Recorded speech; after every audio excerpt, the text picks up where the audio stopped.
നമസ്കാരം, ഞാൻ വിനോദ്. ഫൈനാൻഷ്യൽ സ്റ്റഡീസിന്റെ പുതിയ ക്ലാസ്സിലേക്ക് ഏവർക്കും ഹൃദ്യമായ സ്വാഗതം. നമ്മൾ പഠിച്ചുകൊണ്ടിരുന്നത് കോഡിംഗ് ആൻഡ് ഡീകോഡിംഗ് ആണ് അല്ലേ? അപ്പോൾ ഇതിന് പുതിയൊരു ചോദ്യമാണ്.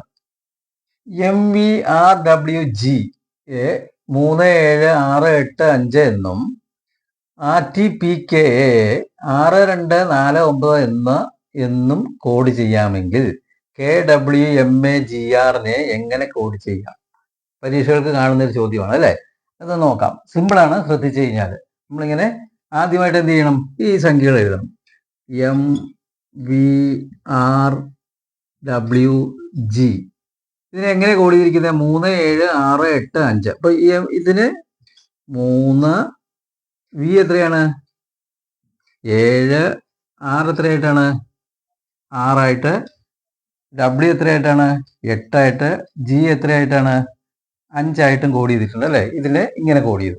അടുത്തത് RTPK എങ്ങനെ കോഡ് ചെയ്തിട്ടുണ്ട്? ഇങ്ങനെ വരയ്ക്കാം. RTPKA എങ്ങനെയാണ്? 6. ആദ്യത്തേത് 6. അടുത്തതോ 2. Tക്കോ 2. P എത്രയാണ്? 4. 9 കേക്ക് അല്ലേ? 9. ഇതിനോ 1. അപ്പൊ ഈ ക്രമത്തിൽ അങ്ങ് കോഡ് ചെയ്തു. അപ്പൊ അതുപോലെ KWMAGRനെ എങ്ങനെ കോഡ് ചെയ്യാന്ന് ഇത്ര എഴുതി ഇങ്ങനെ നമ്പർ ഇട്ട് കഴിഞ്ഞാലേ നമുക്കത് ചെയ്യാൻ പറ്റുള്ളൂ. അപ്പൊ ഇത് ഇനി എഴുതണം. അടുത്തത് ഇങ്ങനെ വായിക്കാം. KWMAGR.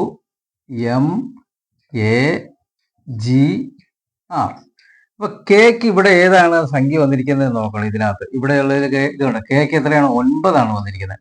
അപ്പൊ ഇവിടെ എത്ര എഴുതണം? 9. അടുത്ത ഡബ്ല്യുവിന് ഇവിടെ ഇതിലേത് വന്നിരിക്കുന്നത്? ഇതുണ്ട് 8. അങ്ങനെ നോക്കിയാൽ മതി. 8. എമ്മിന് ഏതാണ് വന്നിരിക്കുന്നത്? 3. 3. എക്ക് ഏതാ വന്നിരിക്കുന്നത്? 1. ഇവിടെ 1 എഴുതണം. ജിക്ക് ഏതാ വന്നിരിക്കുന്നത് നോക്കണം. ജി 5 കണ്ടോ? 5. ഈ ആറിന് ഏതാ വന്നിരിക്കുന്നത്? 6. അപ്പോൾ ഏതാണ് ഈ KWMAGRന്റെ കോഡ്? 983156. ഇതെങ്ങനെ കിട്ടി? നമ്മൾ ഈ തന്നിരിക്കുന്ന കോഡിന് നമ്പർ കൊടുക്കുക, എത്രയാണെന്ന് ക്രമമായിട്ട് ആ നമ്പറുകൾ എഴുതുക. എന്നിട്ട് അതിൽ ആ നമ്പറുകൾ ഏതൊക്കെയാണെന്ന് ഇതിൻ്റെ നേരെ എഴുതി കഴിഞ്ഞാൽ നമുക്ക് ഉത്തരം കിട്ടി.